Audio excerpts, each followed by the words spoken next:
매주 월요일은 한 주간의 서울시 부동산 정책과 부동산 시장의 이슈를 알아봅니다. 함영진 부동산 114 리서치 센터장 함께합니다. 어서 오십시오. 안녕하십니까.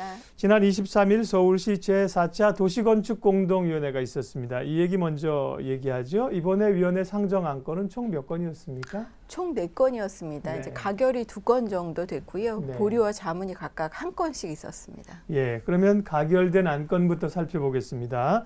서초구 양재 택지 지구 단위 계획 변경안이 원안 가결됐습니다. 어떤 내용인가요? 예, 그 양재 택지지구 위치는 서초구 양재동 203-14번지 1원에 위치해 있는 지역입니다.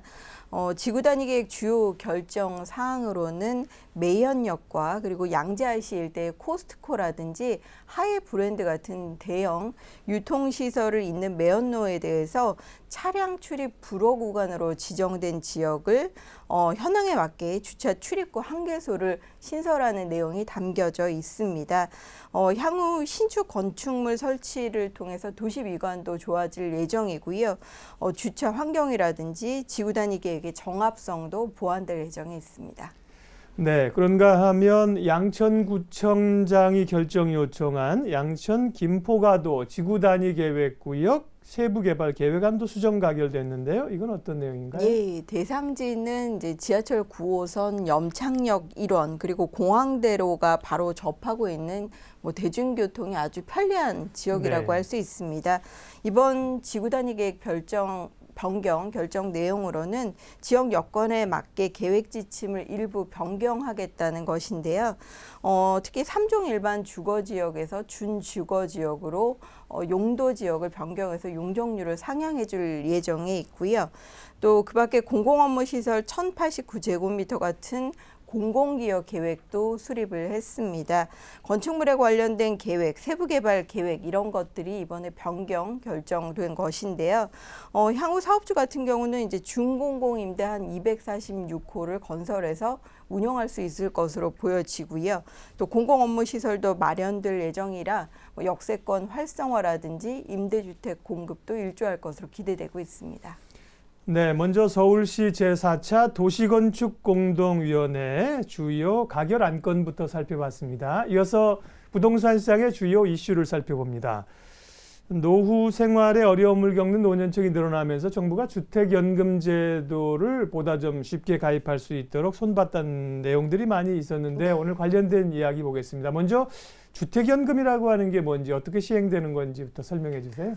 주택연금은 영모기지론이라고 해도 이제 되는데요. 네. 종전에 거주하고 있던 자기 집을 담보로 늙어서 사망하실 때까지 이제 매월 연금을 받는 유형입니다. 그러니까 내 집에 거주하면서 집을 담보로 국가가 담보하는 연금을 매월 수령할 수 있다는 장점이 아주 크다고 할 수 있겠죠. 요즘에 고령층의 이제 빈곤 문제라든지 또는 은퇴 이후에 노후자금 확보하기 위한 수단으로 주택연금에 관심을 갖고 있는 실버 계층이 늘고 있는데요.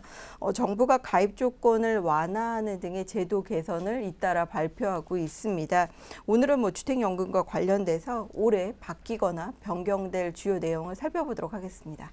주택연금 제도가 처음 시행될 때만 하더라도 어떻게 집 한 채 있는 걸 파냐? 맞습니다. 네, 이렇게 어렵게 정말 그 집 마련, 내 집 마련이라고 하는 게 평생 어렵게 한 거잖아요. 네. 근데 이제 시각이 좀 달라지고 있고 자녀들에게 부담을 안 주는 대신에 주택연금을 활용하겠다는 분들이 늘고 있습니다. 맞습니다. 네. 그러면요, 이 최근에 제도 완화 가운데 가장 눈에 띄는 부분이 부부 가운데 한 분만 60세를 넘어도 주택연금에 가입할 수 있게 됐다는 거네요. 그렇습니다. 네. 이제 부부가 이제 동갑도 있을 수 있겠지만 연상이나 연하도 있을 수 있겠죠. 네. 근데 종전에는 주택연금 가입 대상 기준이 현재 만 60세 이상 주택 소유자에서 앞으로는 부부 중에 한 명만 60세 이상인 경우로 완화되게 됐습니다. 이 같은 내용을 담은 한국주택금융공사법 개정안이 이번에 국회를 통과해서 3월 28일부터 본격 적용하게 된 것인데요.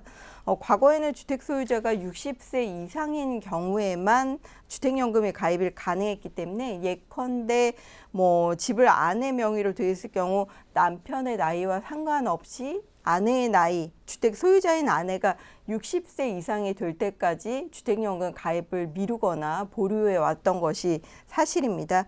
하지만 이제 앞으로는 주택 소유자가 만 60세 이상 기준에 해당되지 않더라도 같이 거주하고 계시는 배우자분이 만 60세 이상이면 주택연금에 가입하실 수 있다는 장점이 아주 커졌고요. 그리고 주택 소유자가 누구냐 뭐 이런 거 관계없이 부부 중에 한 분만 60세 이상이면 가입을 하실 수 있기 때문에 노후 자금을 활용할 수 있는 주택연금의 가입 이런 것들은 조금 더 증가할 것으로 기대되고 있습니다. 연령 기준이 일단 완화됐고요. 유형별로도 변화가 좀 있는데요. 주택연금의 지급 유형의 변경도 가능해졌다. 이건 어떤 얘기인가요? 그렇습니다. 이제 주택연금을 앞으로 네. 종신토록 어떻게 받을 것이냐 유형이 4가지 정도가 있었는데요. 네. 한번 설정하면 중간에 바꿀 수 없다는 문제점들이 있었습니다. 네. 근데 이제 올해 2월에 신규 가입자부터는 주택 유형, 지급 유형을 변경할 수 있도록 법이 바뀌었습니다. 기존에는 주택연금 가입 시에 선택한 지급 유형이 총 4가지가 있었는데요. 네. 증가형, 감소형, 그리고 정액형, 그리고 전후 후박형 4가지 유형을 이제 서로 교차해서 변경하는 것이 불가능했었거든요. 하지만 2월 이후 가입자부터는 이제 자유롭게 유형을 변경하실 수 있게 된 것입니다. 다만 이제 연금 지급 유형이 종전에 4가지였는데 올해 2월부터는 이제 2가지로 축소가 됐는데요. 정액형과 전후 후박형 2가지 중에 선택하실 수 있게 유형이 좀 간소화됐다. 이 부분은 주지를 하실 부분이고요. 네. 특히 정액형 같은 경우는 연금 지급 기간 내내 종신토로 같은 금액을 지급하는 방식이라고 생각하시면 되겠고요. 전후 후박형은 가입 초기 10년간은 조금 많이 연금을 지급받다가 그리고 이듬해부터는 70%만 주는 방식이기 때문에 초반에 좀 많은 자금이 필요하신 분들에게 유익한 유형이라고 할 수 있겠습니다.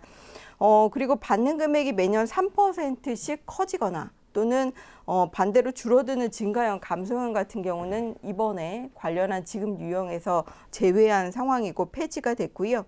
그리고 한 가지 이제 지급 유형을 변경하실 때는 가입 후에 3년 안에 1회 안에서 변경할 수 있기 때문에 한 번 또 변경하시고 자주 변경하실 수는 없습니다. 네, 어쨌든 뭐 선택의 유형이 한 가지만 있는 게 아니라 몇 가지가 있군요. 맞습니다. 4가지 가운데 2가지로 조금 더 압축이 되는 것 같고요. 그런가 하면 오는 4월 말에는 주택담보대출이 있는 주택 소유자도 주택연금에 가입할 수 있도록 새로운 형태의 상품도 출시될 예정이라면서요. 예, 맞습니다. 이제 주택담보대출을 받으셨던 60세 이상의 주택 소유자가 보다 쉽게 주택연금을 가입할 수 있도록 정부가 제도를 개선한 내용인데요. 특히 일시 인출 한도를 기존에 이제 50%에서 70%를 인출을 하고 종전주택담보대출을 갚은 다음에 나머지 자금으로 주택연금에 활용할 수 있도록 즉시 일시 인출 한도를 확대한 것이 아주 큰 장점이라고 할 수 있겠습니다.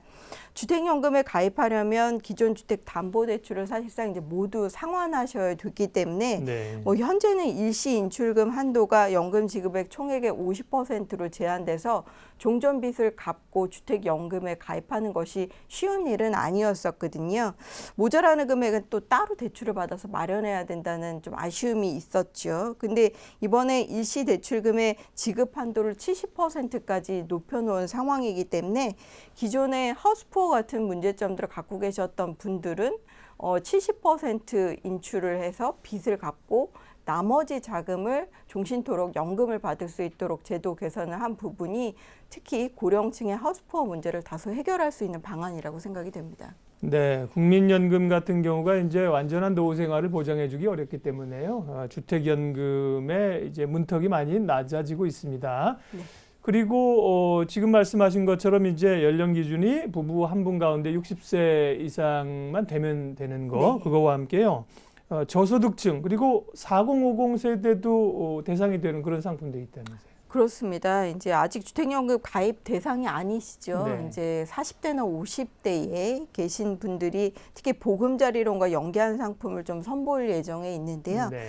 한국주택금융공사의 장기 고정금리 대출이 이제 보금자리론이라고 할 수 있겠습니다. 보금자리론에 가입하면서 60세 이후에 내가 주택연금을 신청하겠다 이렇게 미리 전환을 약정하시게 되면 보금자리론 주택담보대출의 이자, 그러니까 예를 들어 대출 금리를 종전의 0.05%에서 한 0.1%포인트까지 낮춰주는 것이기 때문에 담보대출의 이자를 좀 줄일 수 있다는 장점이 있고 또 향후 연금도 가입할 수 있다는 장점도 있겠죠. 그래도 이 외에도 이제 소득이나 자산의 일정 기준 이하의 이제 주거 취약 계층이라고 할 수 있는 분들 같은 경우는 종전보다 더 많은 연금을 드리도록 법을 바꿀 예정에 있습니다. 바로 이제 우대형 주택연금 상품이라고 할 수 있는데요. 주택연금 월 지급액을 이제 계산하기 위해서 적용하는 것이 장기 평균 금리입니다. 연금 산정 이자율을 낮춰서 월 지급액을 조금 더 높여주는 것이라고 할 수 있겠죠. 대신 이제 가입할 수 있는 저소득층의 대상이 한정되어 있습니다. 주택 평균 가격이 2015년 기준으로 한 2억 5천만 원 이하의 주택을 갖고 계신 분들이 가능하고요. 그리고 소득 분위, 그러니까 연소득 2,450만 원 이하의 연소득을 가지고 계신 분들이 이 우대 혜택을 받으실 수 있겠습니다. 네, 주택연금 가입 완화와 관련된 주요 내용을 봐주셨는데 이번에는 포함이 되지 않았지만 앞으로 제도가 또 바뀔 경우에 검토되고 있는 내용도 있다면서요. 예, 지금 이제 주택연금 활성화 차원에서 주택연금에 가입할 수 있는 주택 가액의 기준이 9억 원을 낮추거나 아니면 높이거나 더 네. 폐지하고 있는 방안 이런 것들도 얘기를 하고 있고요. 주거용 오피스텔을 주택연금 대상에 포함시키는 방안도 고려되고 있는데요. 2015년 12월에 정부가 3차 저출산 고령사회 기본계획을 발표를 했습니다. 앞으로 실버 계층이라든지 주택연금이 필요한 계층을 금융 포용한다는 점에서 관련 규제는 계속 완화될 것으로 기대되고 있습니다. 네, 정부가 주택연금 가입 요건들을 여러 각도로 완화했다는 내용인데요. 관련해서 궁금한 것이 한 가지 있습니다. 그러면 정부가 어쨌든 집을 담보로 연금을 지급하고 그 집 소유는 이제 주택공사나 정부가 되는 거잖아요. 네. 그럼 그거를 결국 나중에 시장에서 매각하거나 이렇게 네. 됐을 때 시장에 매물들이 늘어서 부동산 시장에 부담을 주지 않을까? 뭐 이런 네. 우려도 좀 되는데. 일단 뭐 매각 네. 시기는 사실상 이제 분산되는 경향도 있다고 생각이 네. 되고요. 그리고 또 한 가지가 중간에 만약 이제 그 가입자가 사망하시고 실제 연금 지급액보다 주택의 가액 수준이 더 많이 남았을 때는 그 부분을 자녀에게 상속할 수 있는 부분들도 네. 남아 있습니다.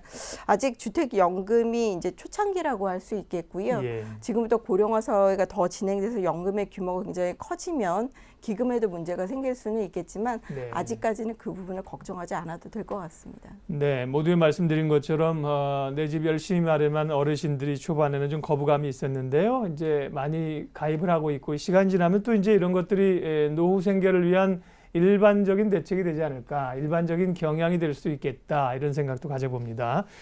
예, 함영진 부동산 114 리서치 센터장과 함께 부동산 시장의 주요 이슈 오늘은 주택연금 관련된 얘기 들어봤습니다. 고맙습니다. 네, 고맙습니다.